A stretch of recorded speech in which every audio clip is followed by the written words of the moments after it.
வாஸ்து நாளில் வாஸ்து பூஜை, அதாவது பூமி பூஜை எப்படி செய்கிறது அப்படிங்கிறத ஒரு எளிய முறையில் பார்ப்போம். நம்ம பெரும்பாலும் வாஸ்து பூஜை, பூமி பூஜையை வந்து நம்ம ஒரு மேஸ்திரியை வச்சு தான் பண்ணுவோம். அவருக்கு தெரிந்த முறையில், அவர் பின்பற்றின முறையில் இந்த வாஸ்து பூஜையை செய்வார்.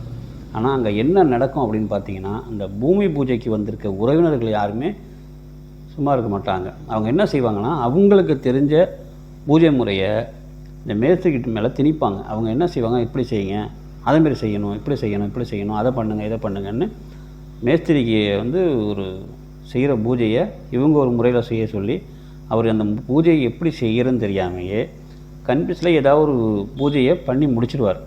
இந்த பூஜை வந்து முழுமையாக சரியாக செஞ்சுருக்கோம், அவர் திருப்தியாக செஞ்சுருக்காரு அப்படின்னு பார்த்தீங்கன்னா அவருக்கே தெரியும், நம்ம இந்த பூஜையை நம்ம சரியாக செய்யலை, திருப்தியாக செய்யலைங்கிறது அந்த மேஸ்திரிக்கு தெரியும். காரணம், அவரை வந்து அவர் முறையில் செய்ய விடாமல் ஆளுக்கு ஒரு ஐடியா கொடுத்து இந்த பூஜையை நீங்கள் செய்ய சொன்னதுனால அவர் என்ன செய்வார்னா, ஏதோ ஒரு கலவையாக எல்லாரும் சொன்னதை கலந்து ஒரு பூஜையை பண்ணி முடிச்சிடுவார். அப்படி அந்த கலவையான ஒரு பூமி பூஜையை செய்யாதீங்க. அந்த பூஜையை முறைப்படி எப்படி செய்யணும், எளிய முறையில் எப்படி செய்யணுங்கிறத பற்றி தான் பார்க்க போகிறோம். இப்போ நீங்கள் முதல்ல என்ன செய்யணும்னா, நீங்கள் எந்த மனையில் பூமி பூஜை போட போகிறீங்களோ அந்த மனைக்கான, அந்த கட்டிடத்திற்கான வரைபடம் நீங்கள் முன்னாடியே தயார் பண்ணி வச்சுருக்கணும். அந்த வரைபடப்படி அந்த கட்டடம் உங்களுடைய மனையில் எந்த இடத்துல அமைய போகுது அப்படிங்கிறத முடிவு பண்ணி, அந்த கட்டடம் அமைய போகிற இடத்துல வடகிழக்கு மூலையில் அந்த பூஜையை நீங்கள் ஆரம்பிக்கணும். என்ன செய்யணும் அப்படின்னு பார்த்தீங்கன்னா, ஒரு 2x2 ஸ்கொயராக 2x2 அந்த அளவுக்கு ஒரு ஸ்கொயராக ஒரு 6 இன்ச்சு டெப்த்துக்கு ஒரு பள்ளம் எடுக்கணும். அந்த பள்ளத்தை எடுத்து அந்த பள்ளத்தில் தண்ணீர் தெளித்து, மஞ்சள் கலந்த நீரை தெளித்து அதில் ஒரு கோலமிட்டு அதை தயார்படுத்தணும். அடுத்தது என்ன செய்யணும் அப்படின்னு பார்த்தீங்கன்னா, இந்த பூமி பூஜைக்கு மிகவும் முக்கியமானது கலச பூஜை. கலச பூஜை செய்யணும். ஒரு கலசத்தை ரெடி பண்ணி அது கலசத்துக்கு பூஜை செய்யணும். இந்த கலசத்தை எப்படி ரெடி பண்ணணும் அப்படின்னு பார்த்தீங்கன்னா, நீங்கள் வந்து அதில் நூல் சுற்றிலாம் செய்யணுங்கிறது அவசியம் இல்லை. நீங்கள் சாதாரணமாக ஒரு சிம்பிளான ஒரு கலசம் ஏதோ ஒரு பாத்திரத்தில், அது எது மாதிரியான மண் பாத்திரமாக கூட இருக்கலாம், கலசமாக கூட இருக்கலாம். அதில் வந்து நீங்கள் எச்சில் படாத நீரை நிரப்பி அதில் திரவிய பவுட்ரு, நீங்கள் பூஜை பொருள் வாங்கும் போதே திரவிய பொருள் சேர்த்து வாங்கிங்க. இதை வந்து நீங்கள் ஒரு புரோகிட்ட நீங்கள் அந்த லிஸ்ட்டு கட்டிங்கன்னா ஒரு கட்டுரை அதெல்லாம் கொடுத்துருவார். ஒரு மேஸ்திரிட்ட கொடுத்தீங்கன்னா அதில் அதெல்லாம் சேர்த்துருக்காரா என்னங்கிறது தெரியாது. நீங்கள் ஒரு திரவிய பொடியும் அதில் கலந்து சேர்த்து வாங்கிங்க. அதில் சிறிது திரவிய பொடியை கலந்துருங்க. அதற்கு மேலே மாயிலை வைத்து, தேங்காய் வைத்து, அதற்கு பூ வைத்து, பொட்டு, விபூதி எல்லாமே சாத்தி அதை தயார் நிலையில் நீங்கள் எந்த இடத்துல பூஜை போட போகிறீங்களோ அந்த பள்ளம் எடுத்துருக்கீங்க இல்லையா, அந்த பள்ளத்துக்கு அருகிலேயே நீங்கள் அந்த கலசத்தையும் பூஜை பண்ணுற இடத்துலையே வச்சிடணும். அடுத்தது என்ன செய்யணும் அப்படின்னு பார்த்தீங்கன்னா, நீங்கள் பூஜை பொருள் லிஸ்ட் வாங்கும்போது அதில் வந்து யார் லிஸ்ட்டு கொடுக்குறாங்களோ அதில் ஒரு 11 செங்கல் எழுதியிருப்பாங்க. அவங்க கம்மியாக எழுதியிருந்தாலும் நீங்கள் 11 செங்கல் வாங்குங்க, அதிகமாக வாங்கியிருந்தாலும் நீங்கள் 11 செங்கல் அவசியம். அந்த பூமி பூஜையில் 11 செங்கல் வச்சு பூஜை பண்ணணும். அந்த 11 செங்கலும் யார் எதற்காக அந்த 11 செங்கல் வைக்கிறோம் அப்படின்னு பார்த்தீங்கன்னா, அந்த 11 செங்கலும் 11 தெய்வங்கள். 11 தெய்வங்களாக நம்ம ஆகாவனம் செய்து தான் அந்த பூஜையை நம்ம செய்கிறோம். அந்த 11 தெய்வங்கள் யார் அப்படின்னு பார்த்தீங்கன்னா, ஒரு கல் வந்து விநாயகர். நீங்கள் நம்ம எப்போதுமே பூஜை தொடங்கும் போது ஒரு விநாயகரை வழிபட்டு தான் அந்த பூஜையை தொடங்குவோம். அதில் ஒரு கல் வந்து விநாயகர். இன்னொரு கல் அப்படின்னு பார்த்தீங்கன்னா வாஸ்து பகவான், பிரம்மா, விஷ்ணு, இவங்க 3 பேருமே. ஓகேங்களா? இப்போ வந்து 2 கல் முடிஞ்சிச்சு, பாக்கி 9 கல் இருக்கும். அந்த 9 கல்லும் யாருன்னு உங்களுக்கு நீங்கள் முடிவு பண்ணியிருப்பீங்க. அந்த 9 கல்லும் யாரும் இல்லை, நவகிரகங்கள் தான். இந்த நம்ம நவகிரகங்களுடைய அனுமதியை பெற்று தான் நம்ம அந்த பூஜையை செய்கிறோம். ஏன்னா அவங்க வந்து எந்த ஒரு கெடுதலும் நமக்கு செஞ்சிடக்கூடாது, நமக்கு கெடுதலாக இருந்தாலும் உங்களுக்கு வணங்கி தான் நாங்கள் செய்கிறோம் அப்படின்னு அவங்கள்ட்ட வணங்கி செய்கிறதுக்காக தான் அந்த நவகிரகங்களையும் நம்ம வணங்கி இந்த பூஜையை செய்கிறோம். இந்த பூஜையை எப்படி செய்யணும் அப்படின்னு பார்த்தீங்கன்னா, முதல்ல அந்த விநாயகருக்கான கல்லை எடுத்து, அந்த கல்லை நீங்கள் அந்த 11 கல்லையும் சுத்தமாக கழுவி எந்த இடத்துல பள்ளம் எடுத்துருக்கீங்களோ அந்த இடத்துக்கு மேற்கு பகுதியில் கீழே ஏதாவது ஒரு விரிப்பை விரித்து இந்த கல்லை அடுக்கணும். இந்த கல்லை எப்படி அடுக்கணும் அப்படிங்கிறத நான் சொல்கிறேன். அது வந்து வரைபடம் மூலிமா உங்களுக்கு வந்து காமிக்கிறேன். இந்த கல் எப்படி நான் வரைபடத்தை காமிச்சிருக்கேனோ அந்த முறைப்படி அடுக்குங்க. எப்படி அடுக்கணும் அப்படின்னு பார்த்தீங்கன்னா, நவகிரகங்கள் எப்படி இருக்கோ அந்த வரிசைப்படி தான் நீங்கள் அடுக்கணும். ஏன்னா நீங்கள் வந்து அந்த நவகிரகங்களுக்கு அர்ச்சனை செய்யணும். அப்போ வந்து நீங்கள் எந்த நவகிரகங்கள் முதன்மையானவர் யாருன்னு பார்த்தீங்கன்னா சூரியன்.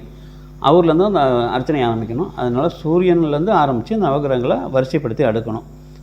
நீங்கள் பார்த்தீங்கன்னா அந்த பூஜை செய்கிற இடத்துல பார்த்தீங்கன்னா பூஜைக்கு வந்தவங்களாம் அந்த அதுக்கு பொட்டுலாம் வைக்கும் போது அவங்களுக்கு விருப்பப்பட்டபடி இங்கே ஒரு பொட்டு வைப்பாங்க. ஒருத்தவங்க வந்து இந்த எண்டு கல்லேருந்து ஆரம்பிப்பாங்க, ஒருத்தவங்க ஃபஸ்ட்டு கல்லேருந்து பொட்டு ஆரம்பிப்பாங்க. அவங்க விருப்பப்படி வைப்பாங்க. அப்படிலாம் செய்யக்கூடாது. நம்ம ஃபஸ்ட்டு நவகிரக பூஜை செய்கிறோம் அப்படின்னா சூரியன்லேருந்து தான் அந்த திலக்கமிடுறதை ஆரம்பிக்கணும். ஓகேங்களா? அதனால் அந்த வரைபடத்தை காட்டியபடி நீங்கள் அந்த கல்லெல்லாம் நீங்கள் அடுக்கிக்கலாம். ஓகேங்களா? அது எப்படி அடுக்கணும்னு நீங்கள் படத்தில் பாருங்கள், படத்தில் தெரியும், அதை எப்படி அடுக்கிங்க. அதுக்கு அந்த அடுக்கின இடத்துக்கு மேற்கு பகுதியில் ஒரு வாழை இலை விரித்து அதுக்கு தேவையான நைவேத்தியங்கள்லாம் வச்சு அதுக்கு அந்தாண்ட தீபம் வச்சு நீங்கள் பூஜையை தொடங்கலாம். இப்போ என்ன செய்யணும், அந்த பூஜையை தொடங்குறதுக்கு முன்னாடி தூபம் காமிச்சு தேங்காய் உடைத்து இந்த பூஜையை செய்யணும். இது யார் செய்யணும் அப்படின்னா கட்டிட உரிமையாளர் தான் செய்யணும். இப்போ அதெல்லாம் செஞ்ச பிறகு விநாயகருக்கு மந்திரம் அர்ச்சனை பண்ணணும். அந்த விநாயகருக்கு அர்ச்சனை பண்ணணும் அப்படின்னா விநாயகர் மந்திரம் சொல்லி அந்த அர்ச்சனையை செய்யலாம். விநாயகர் மந்திரம் தெரியல என்ன செய்யலாம் அப்படின்னா, விநாயகரை போற்றின்னு உதிரி பூக்களை கையில் வச்சுக்கிட்டு அந்த பூக்களை விநாயகர் மேலே இட்டு நீங்கள் வந்து அந்த அர்ச்சனை செய்யலாம். 11 முறை விநாயகரை போற்றின்னு நீங்கள் அர்ச்சனை செய்யுங்க.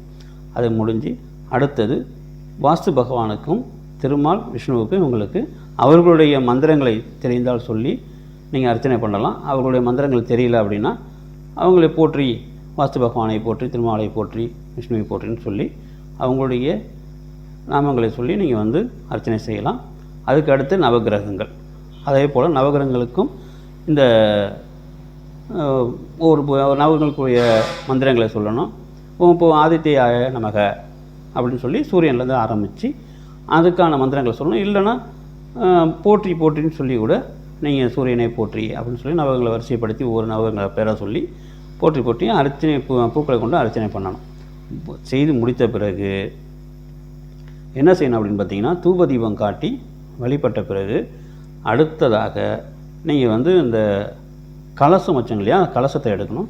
கலசம் என்ன செய்யணும் அப்படின்னு பார்த்தீங்கன்னா, சுமங்கலி பெண்களாக ஒற்றை வரிசைப்படி 7, 9, 11 அதேமாரி அந்த ஒற்றை வரிசையில் வர மாதிரி சுமங்கலி பெண்களை கொண்டு அந்த கலச நீரத்தை எடுத்து கலச நீரை அந்த பள்ளம் ரெடி பண்ணாங்க இல்லையா 2க்கு 2 அதில் இடணும்.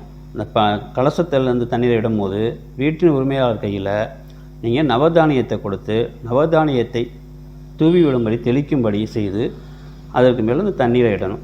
ஓகேங்களா? இதை விட்டு முடித்த பிறகு நீங்கள் என்ன செய்யணும்னா தொட்டு வணங்கணும் பூமாதேவியை. நான் வந்து வீடு கட்ட போகிறேன், எனக்கு நீ உறுதுணையாக இருந்து எனக்கு நல்லதெல்லாம் செய்யணும், எங்களை நல்லபடியாக வாழ வைக்கணும்னு சொல்லி நமஸ்காரம் பண்ணிக்கிட்டு நீங்கள் தொட்டு வணங்க பிறகு அதுக்கு பிறகு யாருடைய பெயரில் அந்த கட்டடத்தை கட்ட போகிறீங்களோ, முன்னாடி நீங்கள் பெரும்பாலும் பார்த்தீங்கன்னா யார் ஒருத்தவங்க பேரில் அந்த கட்டடத்தை கட்டுவாங்க. சிலர் வந்து குழந்தைகள் பேரில் கட்டுவாங்க, சில கணவன் பேரில் கட்டுவாங்க, மனைவி பேரில் கட்டுவாங்க, சிலர் அவங்க தந்தை பேரில் கட்டுவாங்க. யார் பேரில் நீங்கள் அந்த மனையை சதுரி போடுறீங்களோ அவங்க தான் அந்த முதல் கல் எடுத்து வைக்கணும். அந்த முதல் கல்லை யார் எந்த கல் எடுக்கணும்னா சூரியன் நம்ம ஆகவானம் செஞ்சோம் இல்லையா, அந்த கல்லை தான் நீங்கள் முதல்ல எடுக்கணும்.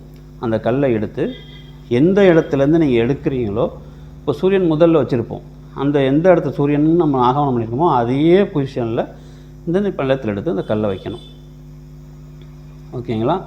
இதை வச்சு இப்படி ஒவ்வொரு கல்லாக அதுக்கப்புறம் உறவினர்கள் அவங்களுக்கு விருப்பப்படி அந்த கல்லை எடுத்து வச்ச பிறகு கடைசியாக விநாயகர் ஆகமம் செய்த கல் இருக்குங்க இல்லையா, அந்த கல்லை வந்து வீட்டினுடைய உரிமையாளர் அவருடைய மனைவி அவருடைய குழந்தைகள் எல்லாம் சேர்ந்து அந்த கல் எடுத்து இந்த கல் மேலே வச்சு அதற்கு மாலை சாற்றி தொட்டு வணங்கி அந்த பூஜையை நம்ம நிறைவு செய்யணும்.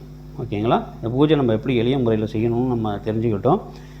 இந்த பூஜையில் மந்திரங்கள் உங்களுக்கு தெரியல, மந்திரங்களுக்கு வேணும் அப்படின்னா ஒரு எளிய முறையில் உங்களுக்கு அந்த மந்திரங்களை நாங்கள் அனுப்புவோம். கமாண்டில் தெரிவிங்க. கமாண்டில் நீங்கள் கேட்டிங்கன்னா உங்களுக்கு அந்த மந்திரங்களை நாங்கள் அனுப்பி வைக்கிறோம். மீண்டும் ஒரு நல்ல தகவலோடு உங்களை சந்திப்போம். நன்றி, வணக்கம்.